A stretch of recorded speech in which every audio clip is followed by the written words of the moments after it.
दोस्तों ये कुछ टेलीविजन है साल 1990 से 2000 तक के, और आज के वक्त आपको पता ही होगा कि मार्केट में किस तरीके के स्मार्ट टेलीविजन आ चुके हैं। और ये है साल 1956 की फोटो, जिसमें IBM कंपनी के कुछ एम्प्लॉयज इस हार्ड ड्राइव को ऊपर ले जा रहे हैं और इस मेमोरी कार्ड की क्षमता बस 5 MB है। और आज आपको पता ही होगा कि मेमोरी कार्ड की क्षमता कितनी हो चुकी है और ये आपके उंगली से भी कितने छोटे साइज में मिल रहा है। एक टाइम था जब इंसान टेलीफोन से कॉल रिसीव और डायल किया करता था, फिर बाद में कुछ समय बाद टेलीफोन की जगह मोबाइल फोन ने ले ली और ये सिलसिला यहीं पर नहीं रुका। मोबाइल फोन्स में काफी बदलाव किए गए और देखते ही देखते हमारे मोबाइल फोन स्मार्टफोन में कब बदल गए ये हमें पता भी नहीं चला। मगर क्या आप जानते हैं कि हमारा ये छोटा सा फोन कैसे स्मार्टफोन में तब्दील हुआ? ये हो पाया बस एक ऑपरेटिंग सिस्टम की वजह से, जिसे आज हम एंड्रॉइड के नाम से जानते हैं। तो दोस्तों बने रहिए अंत तक, क्योंकि आज हम जानेंगे किस तरह एक ऑपरेटिंग सिस्टम ने पूरा मोबाइल फोन की हिस्ट्री ही बदल डाली। आज हम जानेंगे एंड्रॉइड क्या है, इसकी हिस्ट्री और ये कैसे काम करता है। तो चलिए शुरू करते हैं।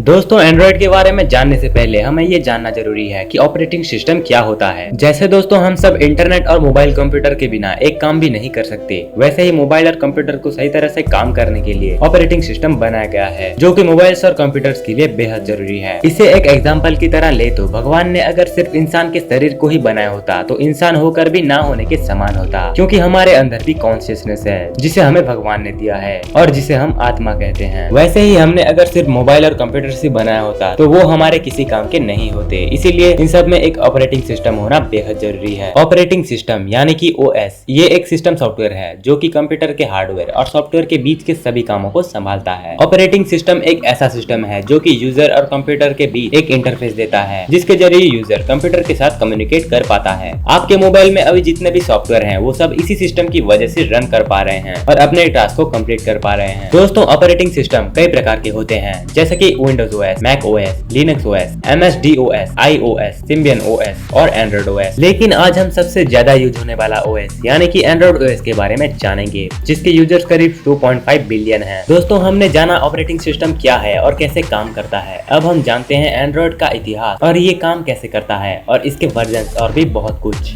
एंडी रूबिन जो एप्पल कंपनी में काम करते थे, उन्हें रोबोट से काफी लगाव था। इन्होंने सोचा कि क्यों ना एक ऐसा ऑपरेटिंग सिस्टम बनाया जाए जो खुद से ही सारे टास्क को स्मार्टली कंप्लीट कर ले। और अपने इसी आइडिया पर काम करने के लिए इन्होंने 2002 के आखिर में एप्पल कंपनी से जॉब छोड़ दी और साल 2003 में एंडी रूबिन ने डेंजर कंपनी की शुरुआत की और इन्होंने अपने टीम के साथ मिलकर डिजिटल कैमरा के लिए ऑपरेटिंग सिस्टम बनाया। लेकिन इनके इस प्रोजेक्ट में किसी भी इन्वेस्टर ने इंटरेस्ट नहीं दिखाया। तभी एंडी रूबिन ने मोबाइल फोन्स की मार्केट देखते हुए ये फैसला किया कि वो अब मोबाइल फोन्स के लिए ऑपरेटिंग सिस्टम बनाएंगे और एंडी ने अपने टीम के साथ मिलकर ऑपरेटिंग सिस्टम को तैयार कर लिया। और एंडी ने इस ऑपरेटिंग सिस्टम का नाम अपने नाम का पहला शब्द एंडी और रोबोट नाम का शब्द ड्रॉइड को मिलाकर एंड्रॉइड रख दिया। फिर एंडी अपने इस प्रोजेक्ट को लेकर कई मोबाइल कंपनियों के पास गए, लेकिन उनके इस एंड्रॉइड ऑपरेटिंग सिस्टम पे सिर्फ टी मोबाइल ने ही इंटरेस्ट दिखाया और टी मोबाइल ने एंडी के सामने कुछ शर्तें भी रख डाली कि इस ऑपरेटिंग सिस्टम को वो डेंजर कंपनी या एंड्रॉइड की ब्रांडिंग नहीं देंगे। और एंडी को ना चाहते हुए भी टी मोबाइल की ये शर्तें माननी पड़ी, क्योंकि उनके पास कोई और रास्ता नहीं था। फिर 2004 आते आते एंडी ने टी मोबाइल के साथ मिलकर टी मोबाइल केक लॉन्च किया,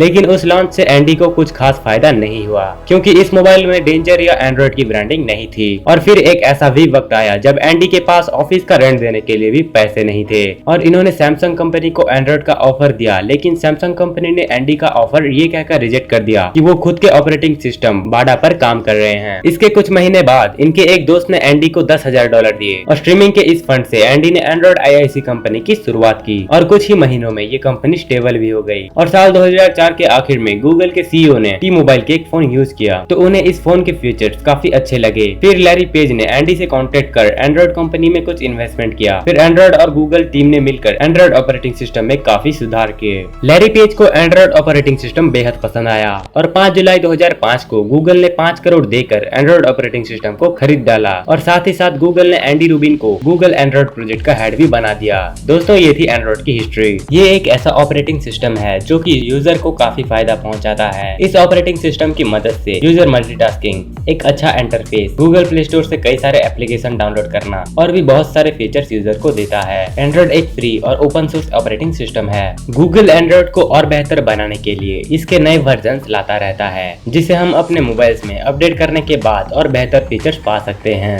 और दोस्तों गूगल हर साल एंड्रॉइड के नए वर्जन्स लाता रहता है और आपको पता ही होगा कि गूगल एंड्रॉइड वर्जन्स के नाम मिठाइयों पर रखता है, जैसे कि cupcake, ice cream, eclair, donut, Oreo, pie, lollipop और भी बहुत कुछ। शुरुआत में एंड्रॉइड इतना डेवलप नहीं था जितना कि वो आज है। टाइम के साथ साथ एंड्रॉइड डेवलप होता गया और आज लगभग पूरी दुनिया में इसके 2.5 बिलियन यूजर हैं। शुरुआती दौर में एंड्रॉइड सिर्फ मोबाइल्स में ही काम करता था, मगर कुछ समय बाद गूगल ने इसे टीवी, ऑटोमोबाइल्स और स्मार्ट वॉच में भी यूज करना शुरू कर दिया। और ये बात तो तय है कि आगे आने वाले वक्त में एंड्रॉइड और भी नए नए तरह के फीचर्स हमारे मोबाइल फोन में लाने वाला है और इसके यूजर्स भी आसमान छूने वाले हैं। तो उम्मीद है दोस्तों आज की ये वीडियो आपको पसंद आई होगी। अगर आपको ये वीडियो पसंद आया तो लाइक कीजिए और आगे आने वाले ऐसे ही इंटरेस्टिंग टॉपिक के वीडियोस देखने के लिए हमारे चैनल को सब्सक्राइब कीजिए। Thanks for watching.